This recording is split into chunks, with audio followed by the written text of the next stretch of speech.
ვიდეო შესავით უმეტყვია და მაშინ გეტყვით ჩემ აზრს ზოგადად PR-თან მიმართებაში და თქვენ ნებართვით ამას სამედიცინო ანალოგით გავამყარებ, რა თქმა უნდა, რადგან არ გეწყინოთ მე გულს. არა, მე მინდა რომ აი ჩვენი ძირითადი სტრატეგია PR-თან მიმართებაში წარმოგიდგინოთ და ამას ვესწრები რომ მარტივად მოვყვე და არ გადავტვირთო რაღაც სპეციალური სამედიცინო ტერმინებით.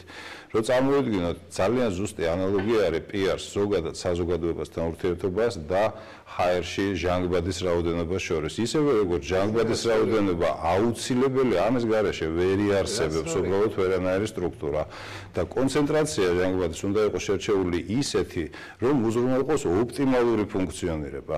როდესაც ჟანგბადს ვაწვდით ბევრს იმაზე მეც რა ჭირდება, ამ შემთხვევაში გულისხმობ PR-ს.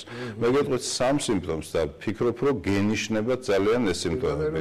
პირველი, რაც ჭარბი ჟანგბადის, ჭარბი PR-ის შემთხვევაში ხორციელდება, ეს არის აგზნება, ეიფორია, იმის შეგრძნება, რომ ყველაფერი არაჩვეულებრივად არის, გაძლიერებული მოძრაობა, ჰიპერაქტიული, ეს არის პირველი ნიშანი.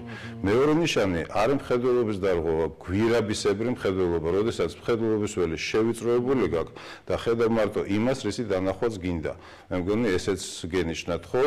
ჭარბი PR-ის და ჭარბი ჟანგბადის ანალოგში და ამის მერე ხორციელდება ძალიან სამწუხარო ამბები. როდესაც იწყება ორგანოების დაზიანება, შეუქცევადი და სისტემის გარდაცვალება.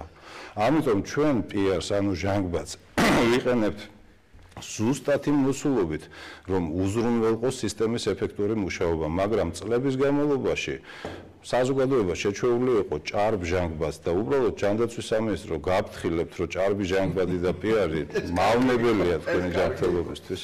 არა, დავით, ეხლა მე პატიოსნად გეუბნებით, მათთან გეუბნებით, აი, სხვაჩვენს საოცრად საინტერესო ადამიანი ბრძანდები და არის მე რაღაცა ლექციებს გზობით გზნობ, რომ თქვენ ადრე თუ გახდებით საქართველოს პრემიერ-მინისტრი